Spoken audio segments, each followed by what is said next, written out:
तो सामाजिक अध्ययन की शिक्षण विधियों के पिछले वीडियो को हमने जहां पर छोड़ा था वहीं से इसको कंटिन्यू करते हैं। तो इस वीडियो में आपके साथ मैं हूं एस के कटारिया।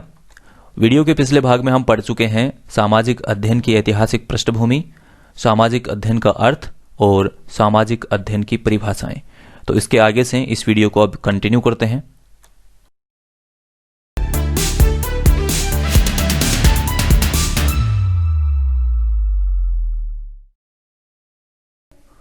तो रीट लेवल सेकंड के लिए जो अपना टॉपिक चल रहा है सामाजिक विज्ञान या सामाजिक अध्ययन की संकल्पना, इसको कंटिन्यू करते हैं और इसके बाद ये बचे हुए तमाम टॉपिक हम पढ़ेंगे। कई बार परीक्षा में सामाजिक अध्ययन और सामाजिक विज्ञान में अंतर पूछ लिया जाता है, तो आपको इसमें मूलभूत जो अंतर हैं वो ध्यान में रखने हैं। प्रायः लोग सामाजिक अध्ययन और सामाजिक विज्ञान में अंतर नहीं करते हैं, तो इसमें जो भी मूलभूत अंतर हैं उनको हम आगे एक स्लाइड में देखेंगे, तो ये आप जरूर नोट कर लेना। तो सामाजिक विज्ञान यानी कि सोशल साइंस और सामाजिक अध्ययन जिसको हम सोशल स्टडीज कहते हैं, इन दोनों के बीच का मूलभूत अंतर समझने के लिए ये इंडेक्स आपकी हेल्प करेगी। तो देखिएगा, यहाँ पर अक्षरों का आकार जरूर थोड़ा सा छोटा है, इसलिए आप अपने वीडियो का रेजुलेशन बढ़ा लीजिए। कई बार बच्चे ये कमेंट करते हैं कि सर वीडियो जो है वो क्लियर नहीं दिख रहा, तो ये आपको फ़ोन में आपको सेटिंग करनी होती है। ये जो वीडियो प्ले हो रहा है इसमें आप देखो राइट साइड के ऊपर वाले कोने में आपको 3 डॉट दिख रहे होंगे। उनको जब आप क्लिक करोगे तो आपको वीडियो क्वालिटी करके एक ऑप्शन दिखेगा, उसको क्लिक करके उसमें से आपको रेजुलेशन को बढ़ा देना है, फिर आपको वीडियो क्लियर दिखेगा। तो सामाजिक विज्ञान और सामाजिक अध्ययन में अंतर समझते हैं। पॉइंट नंबर 1 देखिएगा, सामाजिक विज्ञान में आविष्कारों, खोजों और प्रयोगों का महत्वपूर्ण स्थान है, इसलिए यह विज्ञान वयस्कों के लिए है। देखिए, यहीं से आपको पूरी चीजें समझ में आना स्टार्ट हो जाएगी कि सामाजिक विज्ञान में क्या होते हैं, आविष्कार होते हैं, खोज होती है, प्रयोग होते हैं, और ये सारे कार्य कौन कर सकता है? ये वयस्क ही कर सकता है, छोटा बच्चा नहीं कर सकता। इसलिए सामाजिक विज्ञान वयस्कों के लिए है, जबकि सामाजिक अध्ययन स्कूली बच्चों के लिए तैयार किया गया है और यह उनके ज्ञान में वृद्धि करता है। समझ गए? यानी कि सामाजिक अध्ययन में हम बच्चों को पढ़ाते हैं, समाज के बारे में शिक्षा देते हैं कि मनुष्य की प्रकृति क्या होती है, किस तरह से मनुष्य समाज में कार्य करता है, क्या उसका दृष्टिकोण होता है, किस तरह की प्रतिक्रियाएं समाज में होनी चाहिए, राष्ट्र के लिए कौन सी चीजें जरूरी हैं, इतिहास में क्या क्या हुआ, ठीक है, व्यक्ति के लिए कौन से कार्य करने अनिवार्य होते हैं। ये सारी चीजें हम सामाजिक अध्ययन में बच्चों को पढ़ाते हैं, जबकि सामाजिक विज्ञान में हम आविष्कार करते हैं, खोज करते हैं, प्रयोग करते हैं। तो ये कार्य वयस्कों के लिए किया जाता है। हालांकि दोनों कार्य मनुष्य को यानी कि मानव को केंद्र में रख के ही किए जाते हैं, उसके लिए ही किए जाते हैं, उस पे ही सारे शोध होते हैं, लेकिन एज का फर्क होता है। समझ रहे हो? यहाँ वयस्क ये कार्य कर पाते हैं, यहाँ पर बच्चे जो हैं वो केवल सामाजिक अध्ययन पढ़ करके अपने ज्ञान में वृद्धि करते हैं। यह सैद्धांतिक पक्ष पर बल देता है, यानी सामाजिक विज्ञान जो है ये सैद्धांतिक पक्ष पर बल देता है। यानी सिद्धांत का तात्पर्य ये हुआ जिसमें नियम हो, ठीक है, नियमों से बंधा हुआ ये कार्य होता है, जिसमें फिक्स तर्क होते हैं। समझ रहे हो? सिद्धांत यानी सिद्धि का अंत, यहां पर फिक्स लॉजिक कार्य करता है विज्ञान में, जबकि सामाजिक अध्ययन में क्या होता है, व्यवहारिक पक्ष पर बल दिया जाता है। व्यवहारिक पक्ष का तात्पर्य यह हुआ कि अपनी सुविधा के हिसाब से जो समाज के लिए जो कार्य करने होते हैं और जो जरूरी होते हैं उस पर बल दिया जाता है। इसका उद्देश्य संबंधित किसका? सामाजिक विज्ञान का उद्देश्य संबंधित लोगों को ज्ञान प्रदान करना होता है। संबंधित लोगों को यानी जो इसमें आविष्कार करना चाहते हैं, जो इसमें खोज और प्रयोग करना चाहते हैं, उनको ज्ञान प्रदान करना होता है। जबकि सामाजिक अध्ययन का उद्देश्य बच्चों का सर्वांगीण विकास, ठीक है, यहाँ पर बच्चों के सर्वांगीण विकास के लिए हम सामाजिक अध्ययन पढ़ाते हैं। यहाँ पर हम यह नहीं सोचते कि ये बच्चा साइंटिस्ट बनेगा या ये बच्चा लेक्चरर बनेगा या क्या बनेगा। यहाँ पर हम बच्चों के सर्वांगीण विकास की बात करते हैं और उनको ऐसा नागरिक बनाना कि वे राष्ट्र को उन्नति की ओर ले जाते हुए अपना जीवन सफल बनाए तथा साथ ही लोकतांत्रिक आदर्शों को जीवित रखे। तो इस तरह के व्यक्ति का निर्माण सामाजिक अध्ययन में किया जाता है। उसे यह समझाया जाता है कि मनुष्य सबसे पहले अपने परिवार का सदस्य होता है, उसके बाद वो समाज का सदस्य होता है, उसके बाद समुदाय का सदस्य होता है, उसके बाद राज्य और राष्ट्र का सदस्य होता है, और राष्ट्र के बाद वो इस दुनिया का एक मेंबर होता है। तो इस तरह से उसको सामाजिक अध्ययन में हम प्रिपेयर करते हैं, उसके सर्वांगीण विकास को आगे बढ़ाते हैं। सामाजिक विज्ञान के अंतर्गत उन सभी विषयों का अध्ययन किया जाता है जो मानवीय समाज के संगठन, विकास तथा संबंधों से जुड़े हुए हैं। इन विषयों को सामाजिक विज्ञान के अंतर्गत विभिन्न विषयों के रूप में पढ़ाया जाता है। यानी आपका जो सामाजिक विज्ञान है, इसमें हम क्या करते हैं, उन सभी विषयों का अध्ययन करवाते हैं जो मानवीय समाज के संगठन, जो हमारे मानवीय समाज हैं और जो उसके संगठन हैं, उनका विकास तथा उनका संबंध जिससे जुड़ा हुआ होता है। यानी मनुष्य का विकास ही करना होता है मूल रूप से। हम ऐसे प्रयोग या ऐसे शोध कभी नहीं करेंगे जिससे कोई लाभ नहीं होने वाला हो, जिसका कोई उद्देश्य नहीं हो। मूल रूप से जो भी शोध होते हैं, जो भी प्रयोग होते हैं, जो भी आविष्कार होते हैं, वो मनुष्य के लिए होते हैं। मनुष्यों का जो संगठन होता है उसके लिए होते हैं, जो समाज होता है उसी के लिए होते हैं। तो इसके अंतर्गत उसी प्रकार के विभिन्न विषयों को पढ़ाया जाता है। जबकि सामाजिक अध्ययन के अंतर्गत भूगोल, अर्थशास्त्र, इतिहास तथा नागरिक शास्त्र को एक विषय मानकर पढ़ाया जाता है। यानी समूह में इन सभी का थोड़ा थोड़ा मूलभूत जो ज्ञान है वो दिया जाता है। इनमें हम उन तत्वों को ही शामिल करते हैं जो विद्यार्थियों के सर्वांगीण विकास हेतु सहायक हों। तो आपको समझ में आ रहा होगा कि सामाजिक अध्ययन का दायरा किस तरह का है और सामाजिक विज्ञान का किस तरह का है। सामाजिक विज्ञान का जो दायरा है ये थोड़ा विस्तृत है, जबकि सामाजिक अध्ययन का जो दायरा है ये थोड़ा संतुलित है, यानी कि कम है, लिमिटेड है। यह सत्य और ज्ञान की खोज के लिए प्रयत्नशील है। कौन? सामाजिक विज्ञान सत्य और ज्ञान के लिए प्रयत्नशील रहता है। और सामाजिक अध्ययन जो है यह विद्यार्थियों में कौशल, रुचियों और उत्तम आदर्शों का संचार करता है। तो इस तरह से आप समझ पाए होंगे कि सामाजिक अध्ययन जो है ये एक तरह से मनुष्य के सर्वांगीण विकास के लिए कार्य करता है। तो सामाजिक विज्ञान मनुष्य को ऊपर उठाने के लिए और नए नए आविष्कार करने के लिए कार्य करता है। तो इस तरह से आप सामाजिक अध्ययन और सामाजिक विज्ञान में अंतर समझ सकते हैं। प्रायः दोनों को एक ही अर्थ में हम प्रयोग में लाते हैं, सामाजिक अध्ययन और सामाजिक विज्ञान को, लेकिन मूलभूत अंतर की यदि बात की जाए तो ये अंतर इसमें है। तो परीक्षा में यदि पूछा जाए तो आपको ये चीजें ध्यान में जरूर रखनी है। अब हम सामाजिक अध्ययन की विशेषताओं को देखेंगे।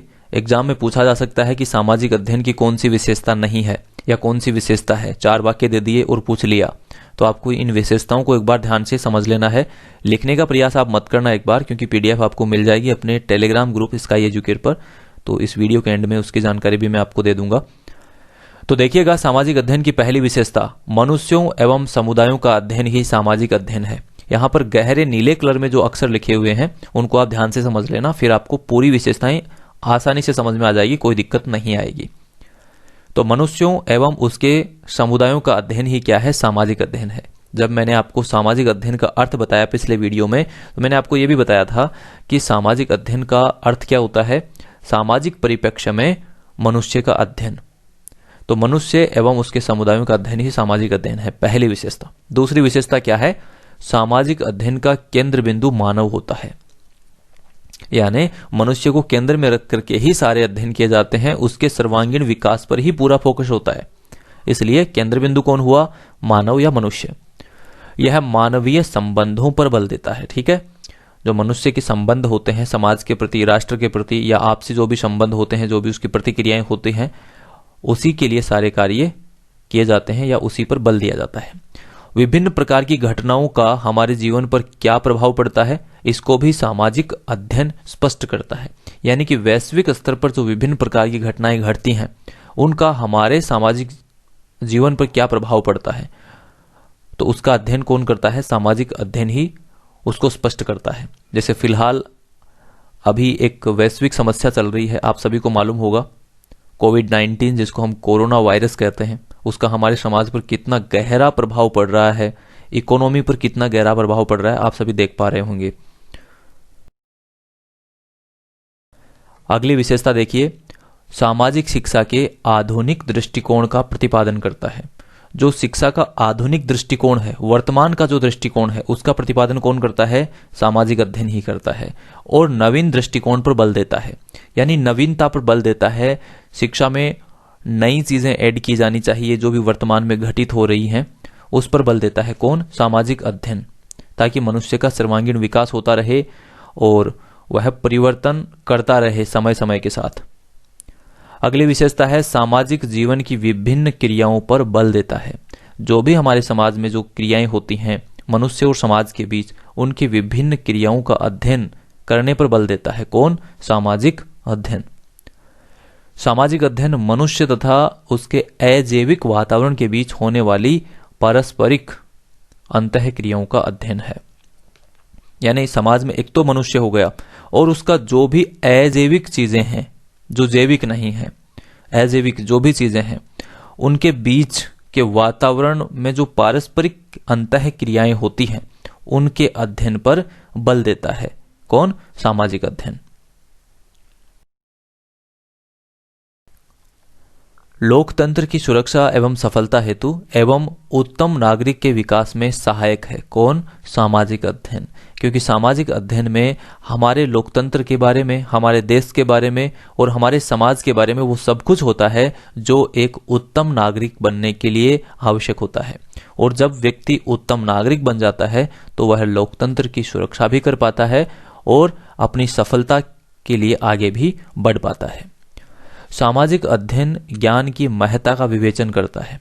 यानी ज्ञान तो बहुत भरा पड़ा है पाठ्य पुस्तकों में और विभिन्न जगह है, लेकिन उसके ज्ञान की महत्ता, उसकी महानता क्या है, वो विवेचन कौन करता है? सामाजिक अध्ययन करता है, ताकि व्यक्ति उत्तम नागरिक बन सके। सामाजिक अध्ययन हमारे सामने व्यवहारिक रूप प्रस्तुत करता है। यानी सामाजिक अध्ययन क्या करता है? व्यवहारिक रूप, कार्य किस तरह से करना है, समझ रहे हो, एक व्यवहारिक रूप को प्रस्तुत करता है। यह सामाजिक संस्थाओं की उत्पत्ति एवं विकास की साझेदारी प्रदान करता है। सामाजिक संस्थाएं जितनी भी होती हैं उनकी उत्पत्ति और विकास की साझेदारी, समाज को विकास का हिस्सा बनाना, उस संस्था का हिस्सा बनाना, तो इस तरह की साझेदारी कौन प्रदान करता है? सामाजिक अध्ययन करता है। यह आधुनिक विश्व एवं सभ्यता को सरल एवं स्पष्ट बनाने में सहायता प्रदान करता है। यानी सामाजिक अध्ययन जो है वो मनुष्य को समाज से जोड़ता है, राज्य से जोड़ता है, राष्ट्र से जोड़ता है और उसके बाद विश्व से भी जोड़ता है। तो सामाजिक अध्ययन जो है ये आधुनिक विश्व एवं सभ्यता को सरल एवं स्पष्ट बनाने में सहायता प्रदान करता है। और अब आखिर की 4 विशेषताएं भी देख लीजिए। वैसे तो बहुत सारी विशेषताएं हो सकती हैं, लेकिन जो मूल विशेषताएं हैं वो मैंने आपको बताने का प्रयास किया है। तो देखिएगा, सामाजिक अध्ययन से मनुष्य स्थानीय, राष्ट्रीय एवं अंतर्राष्ट्रीय स्तरों पर एक साथ मिलकर जीवन यापन तथा कार्य कर सकता है। यानी सामाजिक अध्ययन से हमें दूसरे राष्ट्रों के रहन सहन का भी पता चलता है, वहां पर क्या क्रियाएं चलती हैं उनका भी हमें पता चलता है। और जब हम एक राष्ट्र से दूसरे राष्ट्र की तरफ जुड़ते हैं या कार्य करने के लिए जाते हैं या किसी भी कार्य को आगे बढ़ाते हैं मिलजुल करके, तो हमें साथ मिलकर के जीवन यापन करने और कार्य करने के लिए मदद करता है। यह छात्रों को अपने परिवेश को जानने, समझने एवं उसकी व्याख्या करने में सहायता प्रदान करता है। यानी बच्चे अपने परिवेश को समझेंगे तो उनके पास क्या माध्यम है कि वह अपने परिवेश को समझें? उसके पास केवल सामाजिक अध्ययन ही एक ऐसा माध्यम है जिससे वह अपने परिवेश को समझता है और उसकी व्याख्या करने में सहायक होता है। यह शिक्षण के लिए एक नवीन पृष्ठभूमि एवं दृष्टिकोण प्रदान करता है। किसके लिए? शिक्षण के लिए। क्या प्रदान करता है? नवीन पृष्ठभूमि और नवीन दृष्टिकोण प्रदान करता है। तो इस तरह इन सभी का एकीकृत उपागम क्या है? सामाजिक अध्ययन है। यानी कि इन सभी बातों को अपने अंदर समाये हुए कौन रहता है? सामाजिक अध्ययन। अतः सामाजिक अध्ययन मुख्यतः एकीकृत उपागम है। तो ये थी सामाजिक अध्ययन की विशेषताएं। तो ये आपको समझ में आई होंगी। अब आपको इस स्लाइड के माध्यम से यह समझना है कि सामाजिक अध्ययन की प्रकृति कैसी है। ये जो विषय है सामाजिक अध्ययन, ये किस प्रकृति का विषय है, क्योंकि हमारे पाठ्यक्रम में यही शब्द जोड़ा गया है। फर्स्ट बिंदु का नाम है अपना सामाजिक अध्ययन की संकल्पना एवं प्रकृति। तो हमने यहाँ तक ये समझा कि सामाजिक अध्ययन कहते किसे हैं, इसका अर्थ क्या है, कौन कौन से विषयों का इसमें अध्ययन होता है, सामाजिक अध्ययन और सामाजिक विज्ञान में क्या अंतर है, और सामाजिक अध्ययन या सामाजिक विज्ञान जो है इसकी विशेषताएं कौन कौन सी हैं। ये सारी बातें हमने समझी। अब हमें यह समझना है कि सामाजिक अध्ययन की प्रकृति क्या है। तो इस स्लाइड को आप ध्यान से देखिएगा। इसकी प्रकृति एकीकृत है। एकीकृत, एक जगह की हुई, संगठित, जिसको आप संगठित बोल सकते हो। यानी इसकी प्रकृति जो है विषय की, वो एक जगह बंधी हुई है, और इसका क्षेत्र जो है वो व्यापक है, यानी कि विशाल है, यानी बहुत बड़ा है, लेकिन बंधा हुआ है, एकत्रित है, बिखरा हुआ नहीं है। इसमें जो कुछ भी पढ़ाया जाता है वो संगठित है। तो इसकी प्रकृति किस प्रकार की हुई? एकीकृत, संगठित, क्षेत्र व्यापक है, और इस विषय का संबंध सभी विषयों से है। यानी सामाजिक अध्ययन विषय जो है इसका संबंध सभी विषयों से है। सभी विषयों की मूल बातें इस विषय में पाई जाती है। तो यदि हम छोटे बच्चे को विद्यालय में सामाजिक अध्ययन पढ़ाते हैं तो वह थोड़ा थोड़ा सभी विषयों के बारे में ज्ञान प्राप्त कर लेता है और अपने नॉलेज को बढ़ा पाता है सामाजिक अध्ययन के अध्ययन की वजह से। बालकों में सामाजिकता व सामाजिक गुणों का विकास होता है, क्योंकि सामाजिक अध्ययन के अध्यापन से जब बच्चे सामाजिक अध्ययन विषय को पढ़ते हैं तो उनमें सामाजिकता का विकास होता है, क्योंकि उन्हें समाज की जानकारी दी जाती है, मनुष्य और समाज के बीच के संबंध की जानकारी दी जाती है। तो बच्चे में सामाजिक गुणों का विकास स्वाभाविक रूप से होने लगता है। इसके अध्ययन से बालकों में आत्मविश्वास, आत्मनिर्भरता का विकास होता है, क्योंकि उसे अपनी स्थिति का पता चलता है और उसको ये लगता है कि हाँ, मैं इसी समाज में रह रहा हूँ और इसमें सारी घटनाएं किस तरह से घटित हो रही है जो मेरे से एकदम से जुड़ी हुई हैं, क्योंकि वो आंखों से उन घटनाओं को देखता है। बहुत सारी घटनाएं ऐसी होती हैं, तो उसमें आत्मविश्वास का विकास होता है। उदाहरण के लिए मान लीजिए किसी बच्चे को विदेश जाने के बारे में कोई विचार आया, तो जब हम उसे सामाजिक अध्ययन पढ़ाते हैं तो वहाँ के धरातल का, भूगोल का, वहाँ के इतिहास का, वहाँ की राजनीति का हम थोड़ा सा व्यू सामाजिक अध्ययन में उसे देते हैं। तो बच्चे में उस चीज़ के बारे में आत्मविश्वास पैदा होता है। मान लीजिए उन्हें विदेश जाना है तो वह उसके बारे में कुछ जानकारी पहले जुटा पाता है, या फिर उस विषय का उसे ज्ञान होता है तो वह अन्य देशों के बारे में, वहाँ के समाज के बारे में भी जानकारी प्राप्त कर लेता है, तो वह बता पाता है। तो मूल रूप से हमें किसी भी विषय के बारे में यदि ज्ञान है या नॉलेज में है तो उस विषय के प्रति हमारी आत्मनिर्भरता बढ़ जाती है। तो सामाजिक अध्ययन में जो पढ़ाया जाता है उससे बच्चे में समाज के प्रति आत्मविश्वास, आत्मनिर्भरता का विकास होता है। इसके अध्ययन से प्रत्येक ज्ञान एवं सूचनाएं जो हैं वो स्पष्ट हो जाती हैं। इसके अपने सिद्धांत होते हैं सामाजिक अध्ययन विषय के। सामाजिक अध्ययन का क्षेत्र व्यापक और विशाल है, लेकिन सीमाओं में बंधा हुआ है। इसमें संपूर्ण मानव जाति के वर्तमान सामाजिक जीवन का अध्ययन किया जाता है, और वर्तमान ही नहीं बल्कि मानव जाति के इतिहास का, उसके भूगोल का, सभी चीजों का अध्ययन इसमें किया जाता है। इस विषय में विविधता है जो मानव को अनुभव ग्रहण करने में मदद करता है। तो मूल रूप से आपको यहाँ पर इसका उद्देश्य ये समझना है कि सामाजिक अध्ययन विषय क्यों बनाया गया, हम ये क्यों पढ़ रहे हैं और बच्चे को क्यों पढ़ा रहे हैं। अगर आप ये 3 सवालों के जवाब समझ जाएंगे तो आपको इस विषय के बारे में सब कुछ समझ में आने लगेगा। तो क्यों बनाया है? क्योंकि इसमें सभी चीजों का समावेश किया गया है, सभी विषयों का, ताकि बच्चों को पढ़ाया जाए तो वह सारी जानकारी इस विषय के अध्ययन से प्राप्त कर पाए और उसमें आत्मविश्वास का विकास हो। समझ गए? तो इस स्लाइड से आप सामाजिक अध्ययन की प्रकृति को समझ पाए होंगे। एक बार पुनः पाठ्यक्रम में आपको दिखाता हूं। अपना फर्स्ट बिंदु चल रहा था सामाजिक अध्ययन का, जिसका नाम है सामाजिक विज्ञान या सामाजिक अध्ययन की संकल्पना एवं प्रकृति। तो अब तक हमने इन 2 वीडियो के माध्यम से सामाजिक विज्ञान या सामाजिक अध्ययन की संकल्पना को समझा और इसकी प्रकृति को भी समझ लिया है। तो अपना फर्स्ट टॉपिक जो है वो क्लियर हो चुका है। अब हम अगले वीडियो में पढ़ेंगे कक्षा कक्ष की प्रतिक्रियाएं, क्रियाकलाप एवं विमर्श। और जैसे ये सारे टॉपिक कंप्लीट हो जाएंगे, मैं आपको इनके नोट्स और इम्पोर्टेंट क्वेश्चंस हैं वो भी उपलब्ध करवा दूंगा। तो आप अपने इस फोल्डर में चेक कीजिए, आपको इसके नोट्स और इम्पोर्टेंट क्वेश्चंस भी मिल जाएंगे। तो इस वीडियो के लिए इतना ही। मुझे पूरी उम्मीद है कि ये विषय आपको समझ में आ रहा होगा। तो मैं मिलूंगा आपसे नेक्स्ट वीडियो में। तब तक के लिए नमस्कार। जय हिंद, जय भारत।